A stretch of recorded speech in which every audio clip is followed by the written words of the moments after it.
साताऱ्यात जिल्हा सत्र न्यायाधीशानंच लाच घेतल्याचा प्रकार समोर आलाय। 5 लाख रुपयांची लाच घेतल्याप्रकरणी त्यांना ताब्यात घेण्यात आलंय। या घटनेनं सातारा जिल्ह्यात खळबळ उडाली आहे। लोकांना न्याय देणाराच आता लाच प्रकरणात अडकलाय।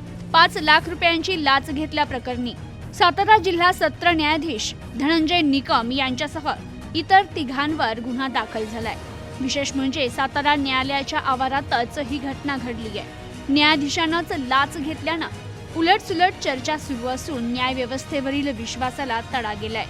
सातारा जिल्हा सत्र न्यायालयात दाखल जामीन अर्जाबाबत मदत आणि जामीन करून देण्यासाठी 5 लाख रुपयांची लाच मिळविण्याचा प्रयत्न केला।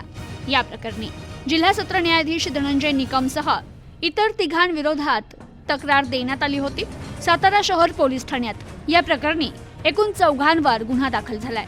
पुणे सातारा अँटी करप्शन विभागानं संयुक्तरित्या साताऱ्यात ही मोठी कारवाई केली आहे। पुण्यातील एका तरुणीनं याबाबत तक्रार दिली होती। त्यानुसार आनंद खरात, किशोर खरात, जिल्हा सत्र न्यायाधीश धनंजय निकम आणि अनोळखी एका विरोधात गुन्हा दाखल झाला होता। हा प्रकार 3, 9 आणि 10 डिसेंबर रोजी घडला होता। तक्रारदार तरुणीच्या वडिलांचा जिल्हा सत्र न्यायालयात जामीन अर्ज आहे। यासाठी संशयित 1 आणि 2 यांनी जिल्हा सत्र न्यायाधीश निकम यांच्याशी संगनमत केलं आणि जामीन अर्जाबाबत मदत करणं व जामीन करून देण्यासाठी न्यायाधीश निकम यांच्यासाठी 5 लाख रुपयांची मागणी केली। तर जामिनाबाबत पूर्वी ठरलेल्या MSCB कोडमध्ये चर्चा करण्यात आली।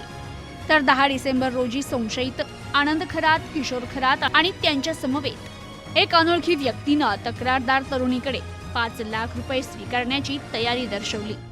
त्यानंतर पैसे गाडीत आणून द्या असं सांगून लाच रक्कम मिळविण्याचा प्रयत्न केला। त्यानंतर जिल्हा सत्र न्यायालयाच्या आवारातच या घडामोडी घडल्या। येथील एका हॉटेलमध्ये सापळा रचून लाचलुचपत विभागाच्या पोलिसांनी सर्वांना रंगेहात पकडलं। त्यानुसार कायदेशीर प्रक्रियेद्वारे गुन्हा दाखल करण्यात आला। या घटनेनं सातारा जिल्ह्यात खळबळ उडाली आहे। तर राज्यभरातून या प्रकरणावर तीव्र प्रतिक्रिया उमटत असून न्यायालयाच्या प्रतिष्ठेला तडा गेल्याची भावना व्यक्त होतीये। Bureau report, news today 24, Satara.